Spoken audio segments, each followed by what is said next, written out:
pessoal, bem-vindos a mais um podcast da Rafus Press, nosso Biblioteca Submersa. Hoje nós vamos tratar de um livro que foi recentemente lançado, sem muito alarde, quer dizer, não vi ainda muitas críticas sobre ele, mas é um livro muito interessante porque ele, digamos assim, indiretamente talvez, ou diretamente, não sei, ele retome uma tradição de denúncia social e existencial, né? Não apenas denúncia social num caso mais verista, né? Numa literatura de representação de questões sociais, mas também uma denúncia existencial dos limites da própria existência e da impossibilidade, né, dessa existência representar algum tipo de satisfação plena. E esse livro é O Demônio de Frankfurt, do Ferrez. Ferrez é um autor muito conhecido, inclusive eu fiz uma disciplina com a professora Suzy Sperber, que resultou num livro, num excelente livro, com o material do Ferrez, os contos e narrativas, eu acho que do Capão Pecado, na época, né, faz algum tempo. Então, é um autor já estudado, ele é bastante reconhecido. Atualmente ele também tem um projeto editorial, que é a Comic Zone, e esse livro justamente foi lançado pela Comic Zone, né, pelo próprio selo editorial dele. E o Demônio de Frankfurt é um livro interessante, né?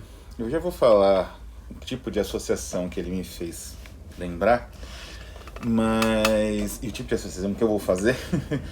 Mas antes é interessante falar um pouco do livro em si. É um livro relativamente simples. Ele não tem... o tamanho dele para um livro de literatura é um pouco mais... um formato um pouco maior, não é? São cento e poucas páginas, 120 páginas, acho, de texto mesmo, em torno de 115, 116. E tem um material adicional que também já vou comentar, né? Existem ilustrações nas guardas e entre alguns capítulos, são duas partes maiores, né?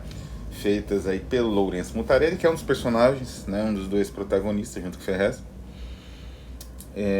Aliás, um desenho muito interessante, um tipo de achurado diferenciado que ele constrói aqui, que é bem rico, né? A capa, esse formato, ele é próximo do que se costuma falar de em octavo perfeito, né? O oitavo perfeito, que eu mesmo uso bastante esse formato. Ele, aliás, é bem parecido com o tamanho dos livros da Rafus Press, usuais, né, de noveleta. É uma noveleta, né, não é uma noveleta, é uma novela mesmo, 100 páginas. Então, dentro dessa tradição até mais, né, usual, mais contemporânea, de lançar esses livros com esse acabamento melhor para narrativas relativamente mais curtas, né, que não são romances monumentais ou grandes complexos narrativos, né, essas narrativas para você experienciar, né, para você desfrutar de uma forma mais adequada, bem nesse formato mais bonito, mais instigante de se, digamos, se mergulhar nele, que está dentro aí de uma proposta de algumas editoras também um pouco mais independentes, como a própria Comic Zone, de certa forma, né? Como eu falei, o livro não tem nenhum tipo de paratexto, situando, acho que não é necessário por enquanto, mas enfim, não existe, né? Só um pequeno texto no final. Na quarta capa tem alguns textos breves explicando mais ou menos a citação que é usada no livro, né, que é: o maior truque do diabo é convencer que ele não existe. E no final, depois que termina a novela, você tem algumas fotos coloridas, bem íntimas até, de certa forma, e algumas ilustrações. E essas ilustrações fazem uma conexão bem interessante. Mas antes de tudo, é preciso falar um pouco do que o livro tematiza, né? Na verdade, trata-se de uma narrativa, digamos assim, autobiográfica, ou autoficção, enfim, ou roman à clé, o que seja, mas uma narrativa autobiográfica na qual o autor se identifica dentro da narrativa, como no conto, sei lá, Tlon Uqbar Orbis Tertius e vários outros do Borges, né? Com o seu amigo escritor, como também o Borges fazia com o Bioy Casares, aqui é o Lourenço Mutarelli. Os dois são convidados em 2013, mais ou menos, né, para a Feira do Livro de Frankfurt, e eles vão para lá, né, acompanhando a comitiva brasileira de outros autores, outros editores, etc, etc, etc. Né? E na Alemanha, e a narrativa é essa, com algumas interferências que vão mais ou menos sendo digamos assim, conectadas à narrativa central conforme você vai avançando na narrativa, né?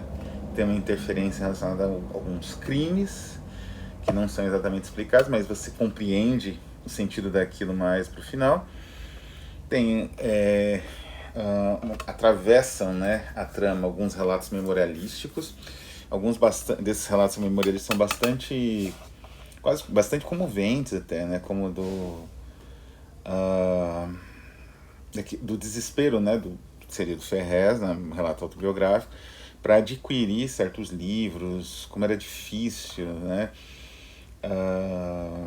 comprar, não é, em banca de jornal, quadrinhos também, né, enfim, por conta da necessidade de sobrevivência e de como é escasso o dinheiro, né, e o livro ele surge, né, nesses momentos como uma espécie de luxo. Então a pessoa que carrega, né, que lê nessa esfera social de desespero, né, assim, de necessidades cruas, né, que é o caso da periferia, ele tem um certo estigma, e o Ferrez ele trata isso de uma maneira muito sutil, muito rica, de um ponto de vista psicológico, que seria a perspectiva dele mesmo, né, dentro dessa proposta autoficcional de um Roman Clé, mas essa visão é uma visão que, digamos assim, escancara, né, como a leitura no Brasil, o leitor no Brasil, ele se torna uma espécie de enfim, elemento estranho numa comunidade determinada, e não só na periferia, evidentemente, mas na periferia, no caso, como o Ferrez bem sublinha, ainda tem outras questões de sobrevivência, né? Então, é instigante esse aspecto, né? Em determinado momento, essas passagens autobiográficas, assim, memorialísticas vão ficando menos frequentes, e o foco é mais realmente a fogueira das vaidades da viagem na Alemanha. É interessante porque existe um retrato, mais ou menos, do mundo autoral, né, dos autores e editorial, que contrasta e mais ou menos complementa a ideia memorialística, né, do rapaz da periferia que tentava, assim, a duras penas comprar seus livros, comprar seus quadrinhos, porque é como se a percepção dessa minoria que tem o hábito de leitura, né, essa minoria leitora, ela configura um universo muito seccionado da nossa sociedade, né? Muito distante, é mais ou menos como no famoso Munchausen, né? Quando ele descreve uma sociedade que ele conheceu de seres que tinham a cabeça separada dos corpos. Isso é muito bem representado no filme do Terry Gilliam, né? É mais ou menos a mesma coisa, é como se o público leitor fosse essa cabeça seccionada do corpo, que é o resto da sociedade. Então, tanto o Mutarelli, por outros motivos, quanto o Ferrez, por motivos sociais, eles observam isso com uma certa estranheza, né? Esse universo de feiras, de lançamentos, de debates, mas que são debates que agitam um público bem limitado e que meio que espera as mesmas respostas sempre. E isso irrita, né, visivelmente o autor, né, que se coloca ali como personagem. E porque tanto ele quanto o outro protagonista, né, que no caso é o Mutarelli, eles buscam uma espécie de, isso não é falado exatamente, mas é o que eles buscam, a gente pode chamar assim, de autenticidade. Né? É a autenticidade, assim, é curioso como eles descrevem, né, como que a inautenticidade, né? Existe aqui um paradoxo, na verdade um conflito de semiótico, né? De campos semióticos entre a autenticidade e a inautenticidade, né? Não que o autêntico tenha algum tipo de vantagem em si, né? Mas a autenticidade, no livro do Ferrer, significa basicamente vida, significa basicamente uma percepção do universo ao redor, né? Do autor, que não se limita só a aquele universo mais, digamos assim, fechado, das publicações, das jornais, do tapinha nas costas, da camisa branca, né? Da visita aos lugares regulamentados, né? Você precisa visitar como escritor. Tem um determinado momento um diálogo entre o Lourenço e o Ferrez, né? O Lou e o Fê, a respeito de visita a museus, né? E o Lou fala, não, ainda bem que você não foi nisso, né? Quer dizer, não é a questão do museu em si, mas a questão de que é o regulamentado. Espera-se que um escritor visite um museu, depois faça uma conferência, depois, né? E é notório que eles buscam o contrário disso, né? E a narrativa se encaminha para um final instigante, sem dúvida, e que esse final, porque enquanto era uma espécie de digamos assim, percepção da fogueira das vaidades, a narrativa ela se encaminhava para esse tipo de romance autobiográfico de escritor, que é muito usual, por exemplo, The Bell Jar, né, da Silva Plath, em que o escritor mais ou menos avalia o universo ao redor dele como nefasto, ou pelo menos vazio, né?